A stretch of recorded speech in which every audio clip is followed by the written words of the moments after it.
So, Final Fantasy VII is finally hitting more of the visions. There's Cloud, who's going to be a top tier attacker. I think most players will go for him. Then Tifa's a handout unit, who's actually really good in a wind attacker archetype, so that's pretty fun. But there's two other units that are less appreciated, or at least were less appreciated on the JP side. There's Aerith and Barret, so we're going to cover those two in a review back to back. This one is about Aerith, who is, in my opinion, a great, really great unit for manual, but a unit that's really hard to use in auto setup. And the reason for that is her AI has a ton of different moves and different options, so it's going to be hard to fine-tune her to do what you want her to do. But in manual play, where you can choose the best ability to use at any specific time, I think she's going to be a powerhouse, as long as you don't face an enemy Frederica, which is a thing in manual. So with that said, let's begin. We'll take a look at her stats, her abilities, how to build her, and just generally whether she's a good pull or not. Now, it's a collaboration. I'm sure a lot of people are going to grab some Viz packs during the event, so if you do, please make sure to go on Amazon.com, follow one of the War of the Visions content creators' Amazon affiliate link. It gives you a discount on whatever you purchase, so it's good for you, but it also gives in a little something to the content creators whose link you use, so it's a win-win, really. On to the review now. Aerith is kind of a Swiss knife. She can heal, she can attack, she has time magic, she has re-raise, so it's really a bit of everything you're getting in a single unit. She does have two major weaknesses though. She has a movement of 3 jump 1 and she has no ways to increase that, so she's fairly immobile, and then she's insanely fragile, so it's hard to make her survive against any kind of opponent really. She is a water element unit, which is cool. Cost 90 might be an issue if you want to bring her in class matches, but that's just the standard for units being released from now on, so we have to get used to that. Her master ability increases water units like all the recent units have had, and then she's got a little bit of spirit, but since she's a unit that's going to be around at 97 faith, don't expect her to survive magical attacks unless you're really building for that. Then if we talk about Aerith's TMR, I think it's interesting. It's going to give single target resistance in an AoE around the user, but that's not so great anymore. Early in the game, not every unit had AoE attacks, but right now every good attacker basically has a wide variety of AoE options they can use. So if you increase your single target resistance, what's going to happen is the enemy, even if it's hitting just one target, will use one of their AoE attacks instead, and you won't mitigate their damage at all. So I don't think it's such a competitive choice over other TMRs we already have in the game. Then if we compare Aerith's stats with some other mages, we'll compare it to Yuna because she's another kind of support with a lot of attack, and then Mor, who's really more of an offensive fighter. So we get to see a bunch of different stats all around. Out of those three, Aerith has the lowest amount of HP. You guys have probably seen Yuna die in a single hit a couple times. Aerith is going to do the same, and it's going to be even easier to kill Aerith than it is to kill Yuna. So don't expect her to be a tanky or bruisery character unless you really try to build for that. It's going to be hard. She does have really good agility at 64 that can be competitive with other units. She's got insane magic at 617, and that is going to be very important for her heals.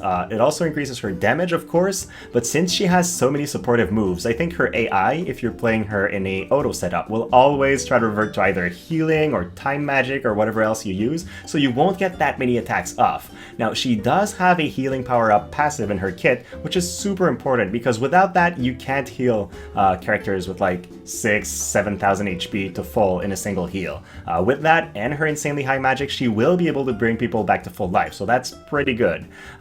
Then in terms of resistances, she's released with a -10 lightning weakness alongside Cloud. That is going to be a tough time for her. Weak to Slash, Pierce, and Strike as well, so in general, she is going to be very easy to kill by physical attacks, so she should probably be paired with a tank or somebody with hate so that she's not getting one shot from the backline. That could be a potential issue she runs into. In terms of passives, I think you always want the Midgar Flower Seller on. It increases her spirit a bit, which is good, but mainly it increases her healing power, and without that, she will not be able to bring tanky people back to full life. This is really the difference between a good healer in today's meta and a weak healer.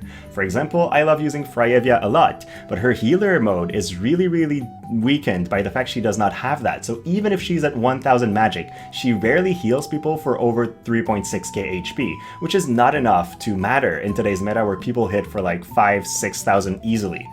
So that passive is a must. Then you have a couple choices. You could go for water attack and decrease your lightning resist, but if you want to increase her offense, I would instead go for Sharp Mind, which gives some spirit penetration and accuracy. It's not going to increase your damage against a target without a lot of spirit, but I think Aerith has enough magic to hit them hard either way. So what you want is a way to deal with characters that are more tanky towards magic, and in that regards, Sharp Mind is a really good pick. Otherwise, if you're focusing more on her supportive side, I think the high-speed chanting is going to be really good. It increases the speed at which your healing comes out, your haste or quicken if you use those, so it can help you heal before one of your ally gets killed by a second hit or something like that. Overall cast time reduction is pretty good now that we have units running around with over 100 agility. Then if we talk about her counter abilities, she has a reaction where she heals everybody around her, which is interesting, but it doesn't have that much of a good chance to proc at 20%, and the mod is only 60. Now good heals in War Divisions are usually 210, her limit burst is going to heal for 310 mod, so don't expect the 60 to heal a lot. I'm expecting probably 2k at most, so it's not going to change that much. And then yes, it heals around her, but if she has allies around her, they got hit and they AoE together, so it's not that good again. I would probably run slow counter instead. You get a way better chance to proc the counter, and then yes, the status has to land, but since Aerith is going to have 97 faith, a 50% base chance counter is almost guaranteed to actually land the slow. So overall, I think if that procs, it's a game changer. Somebody's not going to take a turn forever, and then you can kill them before they get their next turn. Then Aerith's Limit Burst is pretty interesting. It's a very long-range heal, which has a super high mod at 310, while also increasing everybody in the area's defense by 15. So yeah, what I like about her kit, and we'll see that in her main job as well, is whenever Aerith heals somebody, she also brings some other benefit to the table. So it's not just like you're recovering HP, you're recovering HP while getting tankier, which is a very interesting and unique mechanic. I really like Aerith's main job. It's super unique, and all the abilities in here are things that we haven't really seen before, which I think is interesting. She's got an ability that decreases her hate while increasing her AoE resist. That's going to be great if you don't have a tank in your team, because it's going to make her more survivable. If you do run a tank though, since she has so many good other abilities to cast, I would turn that off so that you're not just wasting a buff. Vision, I would definitely turn that off. I think granting 20 AP to an ally is okay, but she might be casting that in the middle of the fight instead of attacking the enemy team where she could get a kill, so I think it's going to get in the way of your AI. Judgment Ray is the only attack in her main job. It does have a height range of 2, so it's fairly good, but you have to align yourself with an enemy, so if they're in a diagonal from you, you might not be able to land the hit, so that could mean trouble. It is 185 mod, which is decent, decreases AP, and if you get her to EX job, it can immobilize. I like that combo. I think in manual play, where you perhaps land the Judgment Ray and then move back, you could have some interesting strategies with that. Then she can reduce damage taken by 35% for every ally around her for 3 times. That seems like a really good ability, especially if you're fighting mages. You could run that in an auto setup. Since it's an AoE ability, she's actually going to use that. So it's one of those barriers that you can give to everybody early on and then really target those magic teams in arena. So I really like that one. Then she has the equivalent of a Kiraga, I guess, so a 210 heal, but if you get her to EX job, that also increases her spirit, well, everybody's spirit by 15. That's really good. We, again, don't have that many abilities that heal while doing something else, and this is one of those. So she can heal and increase defense with her Limit Burst, and then heal and increase spirit with that, basically increasing both defenses by 15 if she keeps spamming heals. And then finally, if you get her to 120, you get the re-raise. We've seen how strong it is from Yuna, so I don't need to repeat that.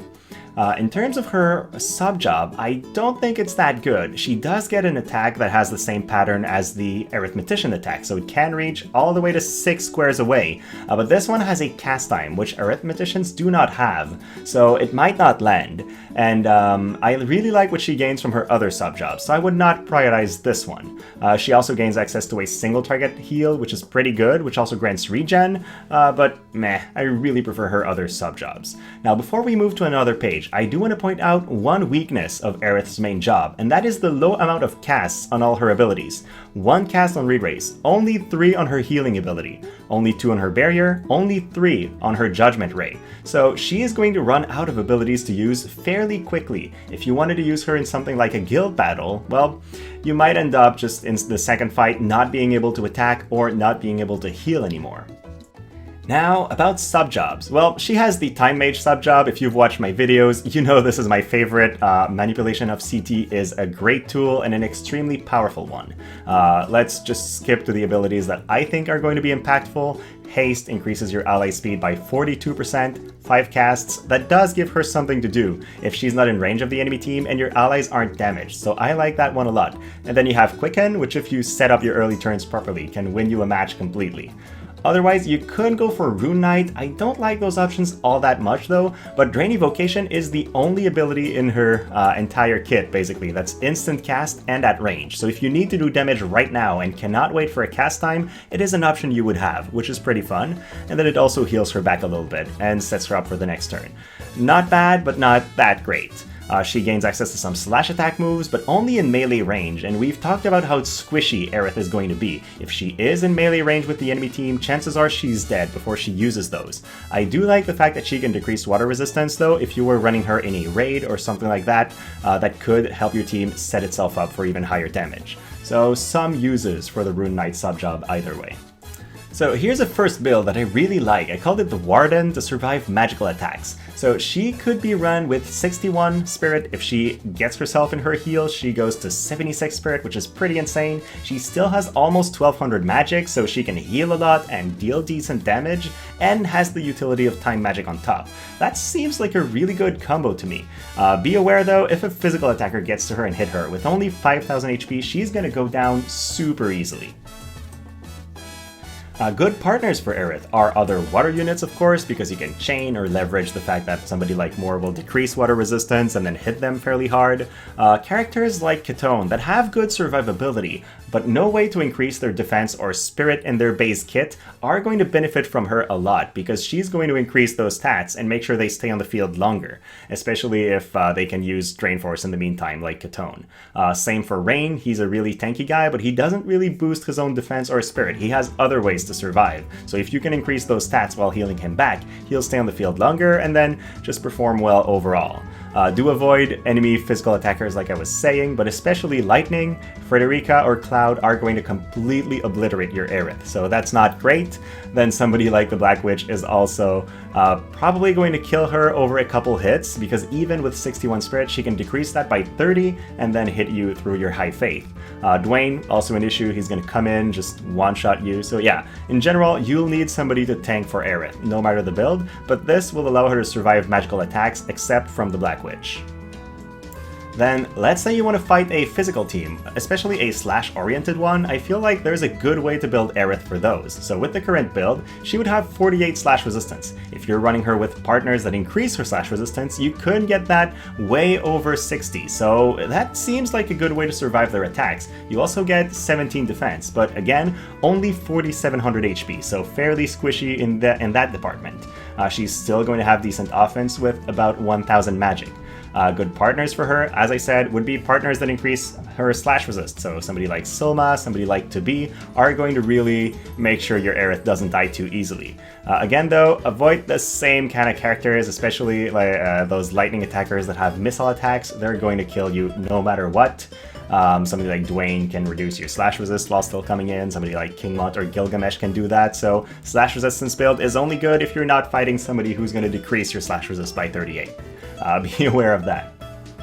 So, overall verdict, I mean, she's got a super versatile kit. She can heal, deal damage, do time magic, I really like that. She buffs people's survivability while healing. We've seen how good that was with the TMR from Yuna, which gives a lot of healing and then protect and shell. And she basically does her own version of that in any one of her heal, which I think is super fun. She can hit decently well, and I think overall, if you can always pick the right move to use in her toolkit, yeah, she'll be a great manual unit.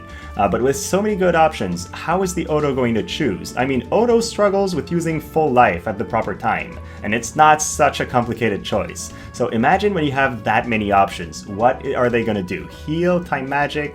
Frankly, I don't know. So that will be a tough thing to play. If you don't like experimenting with your unit, turning abilities off and on one at a time until you have the exact right AI setup you want, she's not the unit for you. She's also very fragile and immobile, so these are limitations that you have to keep in mind.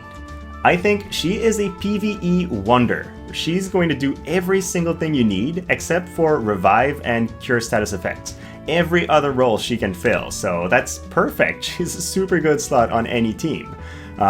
For Arena, depends who you're fighting. She is going to be released alongside a little bit of a lightning meta with Cloud, so avoid those teams for sure. They are going to destroy her. But I feel like against some other opponents, she can be very strong, and I've seen some JP footage where she does well. For Guild Battle, I think her primary limitation is the fact that she has so many uses on most of her moves. So she's going to do really well for the first battle, but then on battle number 2, she won't have her re-raise, might not have any more heals, so it's going to be a lot tougher.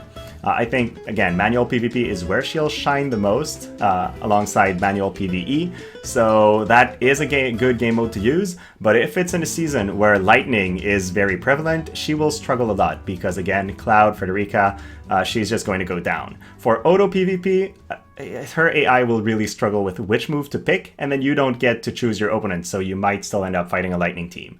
So overall, I don't think she's a great unit for most players. I know most people don't like manual stuff, they prefer Odo, so that's one thing. And then she really is a unit that you need to work on, slowly get to use, and she won't be great for every single mission or every single kind of content. So if you have a very mature account and you're looking for something fun and a little bit of a challenge, then go for her. But if you're a newer player, you're looking for a powerhouse to carry your account through the earlier phases of the game, Aerith is not the unit for you. My plan though is to go all in for her. As I said, she is a manual PvP wonder, and I'm a player who really loves manual content, so she's really the kind of unit that's tailored for what I like. So with that said guys, thank you so much for watching. If you've enjoyed the video, please like and subscribe, and then I'll see you next time.